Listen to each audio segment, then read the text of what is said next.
What if I were to tell you that your skill is keeping you from making better business decisions? And I know what you're thinking, Trevor, my skill is the whole reason I have a business in the first place. That's why I do what I do, and that's why I confidently show up and are able to execute in a confident way.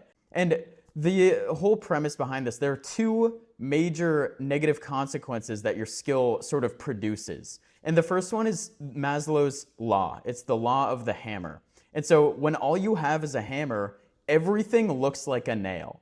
And so this is basically that your skill is the tool that you use to solve problems, and it's the one that you always grab. It's the hammer you always grab regardless of what problem is in front of you. It could be better solved with a different tool, a different skill, okay? And so this law of the hammer aspect, I'll just open up with a sort of example, right? It's like, let's just say I'm looking at a business, or my business can't scale past $30,000 per month. So I hire 3 people. I hire a marketer, I hire a copywriter, and I hire a sales expert. And so the marketer is going to look at my business, diagnose it based on a skill, and say, you have a constraint because you don't have leads. You need more marketing efforts. The sales guy is going to look at this and say, well, that's not the problem. You have a sales process problem. And then the copywriter or whoever I use is going to say, hey, you have a messaging problem, right? It's like you have a positioning problem. You can't communicate your offer in the best way possible. And so they're not necessarily lying. Like they're just tunnel focused in on diagnosing what their skill says to look at. Okay, and this is why it's so applicable to you and me, is because when we look at a problem, we're diagnosing it quickly based on the skill that we have. And I'm going to give you sort of this practical way that you can counteract this. And so the way that you can counteract this is, first of all, like we need to look at the board, right? We need to look at the business as a whole. And so how do we do this? We need to say that whatever is the quickest diagnosis that we diagnose, we have to assume it's wrong. Okay, and this is how you pressure test it. And if you can't produce 3 other constraints, you effectively want to borrow the tools from other people. And so you want to look at it like a beginner. So you look at, maybe you think it's an operational constraint and you need AI automations to make it more efficient. You're gonna basically borrow the hammer from the offer guy, borrow the hammer from the marketer. This opens up your perspective to ulterior and alternative solutions so that you can diagnose the constraint in the best way possible and actually solve it and move the needle.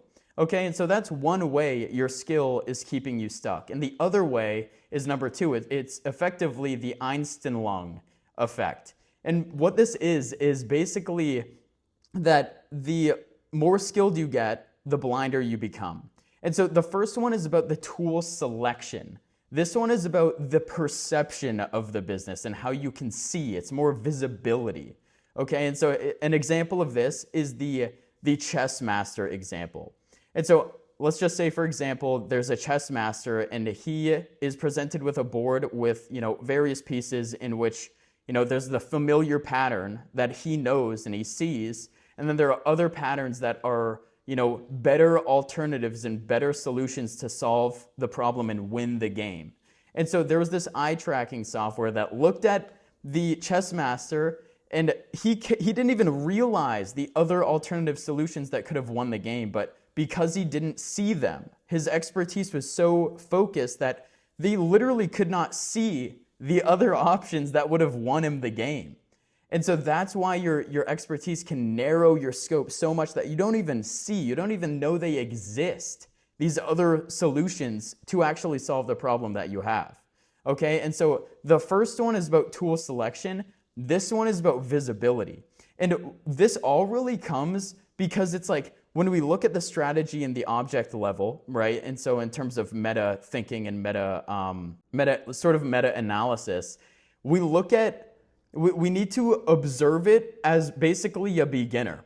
And we have to assume the first thing that we see and think of is wrong. And that's how we can pressure test it to broaden our scope and broaden our visibility. And so what you want to do is you want to assume that your first initial answer is wrong. Or you can even open it up by saying that, I'm not going to use the strategy that I best know, or I'm not going to use the tool that I best know.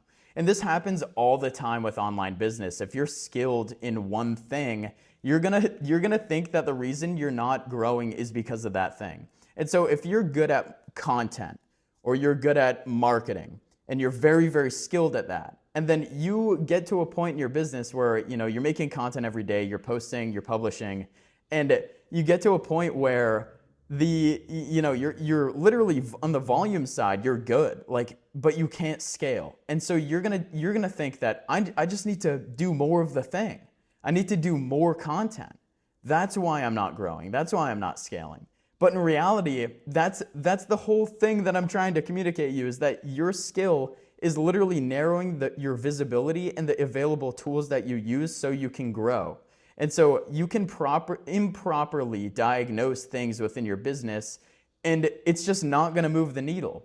And so there are so many cool underlying things within these strategies, but this is fundamentally why skilled experts get stuck in stall and plateau all the time within their business. And I see it all the time when I work with my clients, because these are skilled domain experts.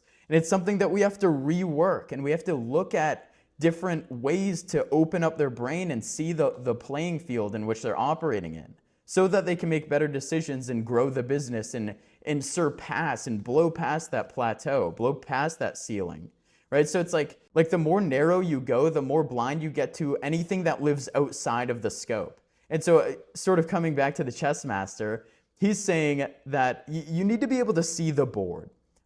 In order for us to win the chess game and win in business, we need to be able to see the board instead of our own little square. And it's an interesting mental model because it also tells you when to distrust your own certainty. And you have to take a step back and think about why am I thinking this way? Why am I anchoring back to this one strategy? Why am I anchoring back and diagnosing the problem in this way? And so all of this is meta level thinking, and it really just comes down to being able to see the game that we're playing in and make better decisions, and really just open up our minds to various other tools and the fact that we're blind in certain ways, and how do we actually broaden the scope so we can see the playing field and get better at what we do in terms of other avenues and borrow the hammers from other experts. We can't be so narrow. We have to open it up. That way we can properly identify the constraint and push past it. So hopefully you found this one interesting. I certainly did. And this is something that you can keep, as long as you know these exist, that's a huge jump. Because then you can actually be aware and catch it before it fires. Right? It's when you know something exists, you're going to be able to actually anchor back to that and identify why am I thinking this way? Why am I using this tool when a better tool to solve that problem currently exists? So as long as you actually know that these exist, it's already a step forward, and then you can go into the actual fixing. But hopefully you'll like this one. This one was really interesting to sort of research before this, but I will see you in the next one. Peace out, guys.